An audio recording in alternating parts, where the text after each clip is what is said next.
All right, let's get these done. Which statement is the law of detachment?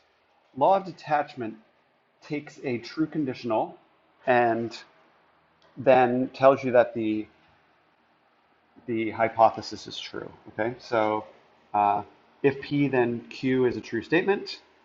That's what we want? So it's something either this or this or this, not C. Um, C, by the way, um, is the law of syllogism. And don't confuse the two of them. Law of syllogism, the double L's in syllogism represent the two conditional statements that you put together. It doesn't really represent that. It's just a way of remembering. So anyway, law of detachment. If if P then Q is a true statement, and you have to have and P is true. They have to give you the hypothesis is true because this, starting here at P, if you know that's true, it flows to Q. But notice that it doesn't flow in the other direction. So for the first one, if it says and Q is true, well, that doesn't lead anywhere because you have to be led from there to somewhere else with the arrows, and the arrow doesn't point backwards. Okay?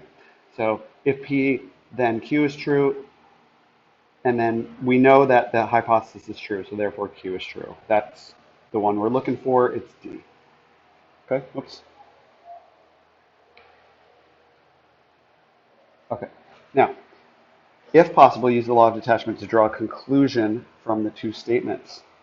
If not possible, write not possible. Okay, so what they do here, they say if x equals 7, then 7x minus 2 equals 47. Okay, now, in order for us to use the law of detachment, we need to have a conditional and then be told that the hypothesis is true. The hypothesis is after it. And they do tell us that. We need to know that x equals 7, and they told us that statement. X does equal 7. Therefore, we know that 7x minus 2 equals 47. Okay? And again, that's pretty basic. You've got to have a conditional statement and then know the hypothesis P is true. So, number 36, use the law of detachment to draw a conclusion. Law of detachment, again, these are all law of detachment problems. Um, First of all, you need to have a conditional statement. If two angles are complementary, then the sum of their measures is 90. And then we need to be told that the hypothesis is true. Okay, and we are told angle E and angle F are complementary. We need to have two angles that are complementary, and that says we do.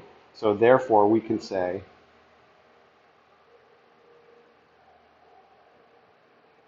the sum of the measures of angle E and angle F is 90 degrees because this is what it says.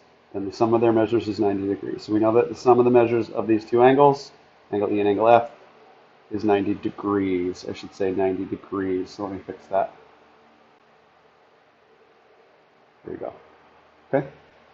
And finally, use the law of detachment to draw a conclusion from the two given statements. If not possible, write not possible.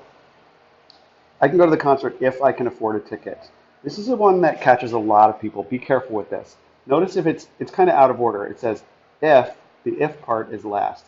If this, that means this is the hypothesis. If this, if I can afford a ticket, then I can go to the concert. Okay? And we weren't told that the hypothesis is true. We didn't learn that this was true. They say I can go to the concert, right? And remember, it doesn't flow in the other direction. P implies Q, but Q does not imply P. So just because we know that the conclusion is true, we can't go back to the hypothesis from it. Okay? So not possible to draw